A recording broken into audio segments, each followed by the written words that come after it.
There is something I used to do. I think a lot of people do it, where something good would be right in front of me, and I would watch myself decide not to want it. Not because I didn't want it. I mean, I did, but because wanting it out loud, reaching for it, would have meant admitting that I needed something.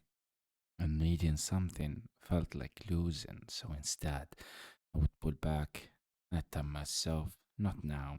I tell myself, this isn't the right time. I'm not in the right position. I haven't earned this yet. And the strange thing is, after I pulled back, I felt relief.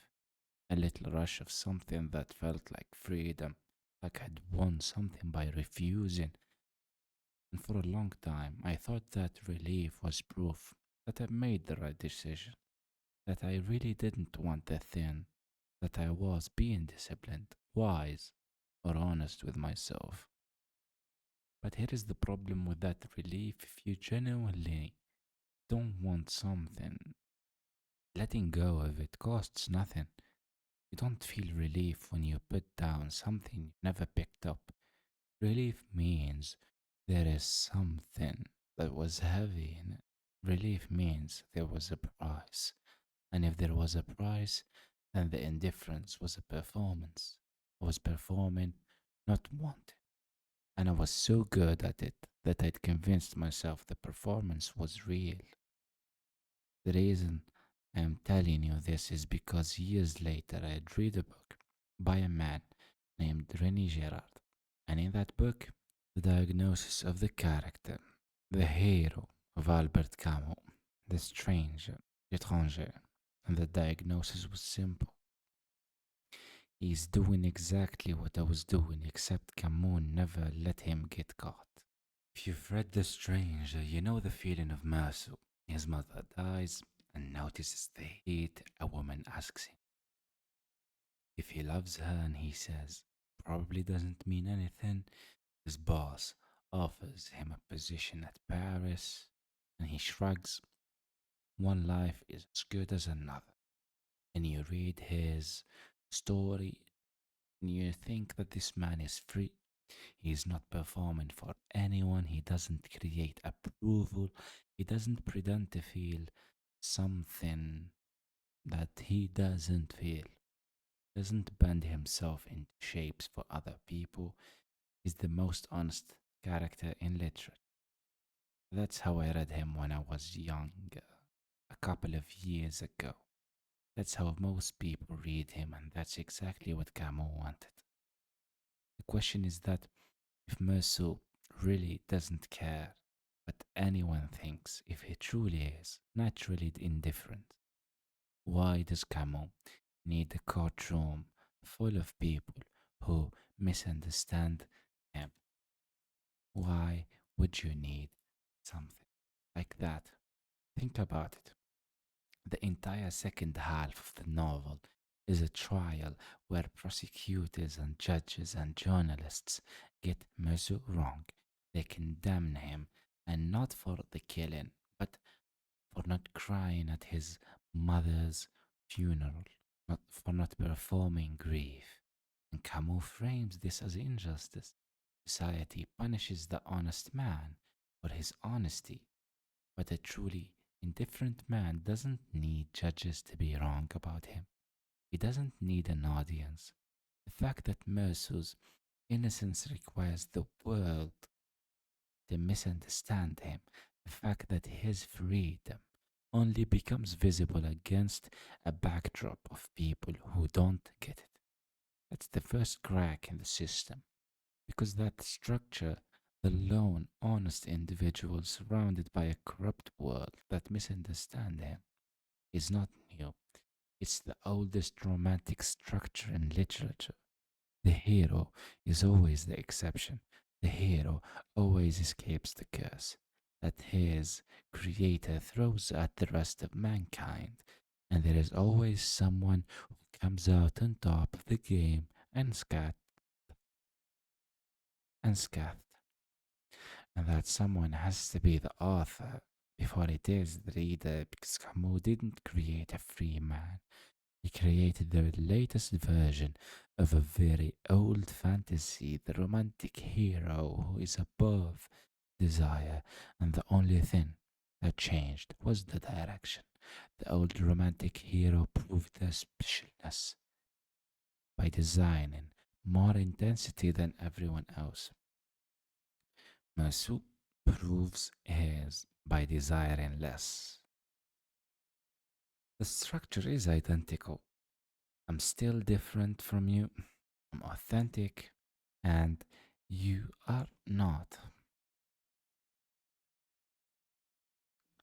So, what exactly is missing from Meursault? Here, Girard analyzes the whole system and he tells that it is not complicated, but rather simple. The structure of self denial across of literature is something that is shared from monks, Dostoyevsky's underground man, to Nietzsche, to the heroes of modern fiction, and he found that whenever a human being denies desire, whenever someone practices not wanting as a way of life, there are always three things present. There are always three things present, always in every single case.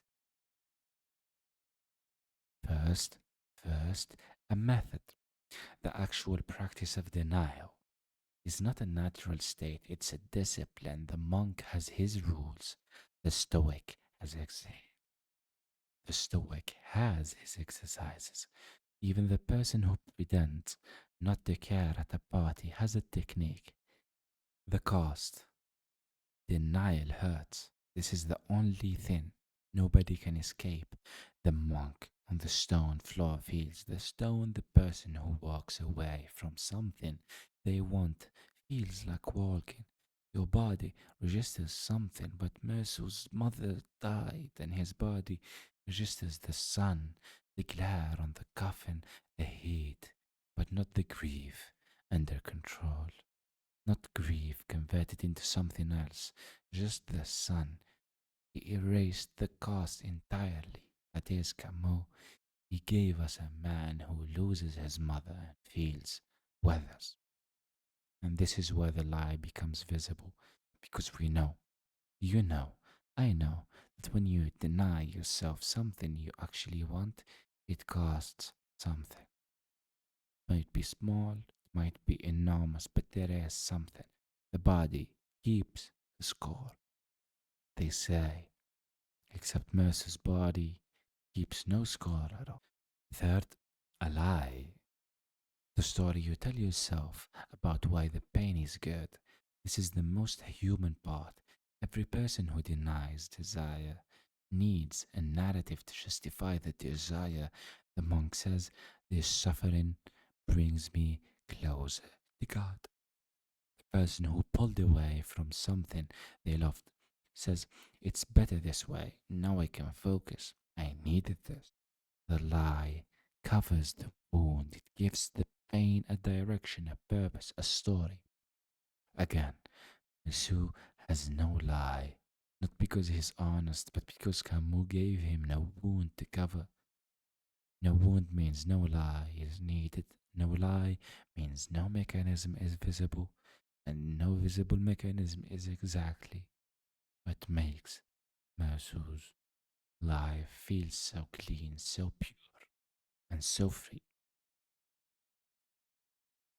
The problem is the method, the cost, the lie. Every real human being who desires or denies desire has all three. Camus gave Meursault zero of them. He skipped the entire road. He showed us the numbness and called it nature. That is, according to Girard, why The Stranger is not a novel of truth. It's the most sophisticated kind of lie, the kind that looks like honesty because it has stripped away every seam, every mechanism, every trace of the work that produced it. The old romantics disguised the desire, but they never denied it. Camus went further. He created a man. in whom desire simply doesn't exist. And then he called that man the most honest ever. Want to be clear on something? This is not a video about Camus being stupid, because Camus is brilliant. And the proof that he was brilliant is that he eventually caught himself. 16 years later, after The Stranger, Camus published The Fall, and he does exactly what Meursault does, or rather, opposite. He confesses. Clemens is a successful Parisian lawyer. He spent his whole life being the good man, generous, admired. At one man he hears a woman, and he doesn't turn around to help her. He keeps walking, and from that moment, his entire self image begins to crack. He realizes that his goodness was a lie. The fall is Camus writing the scene back in.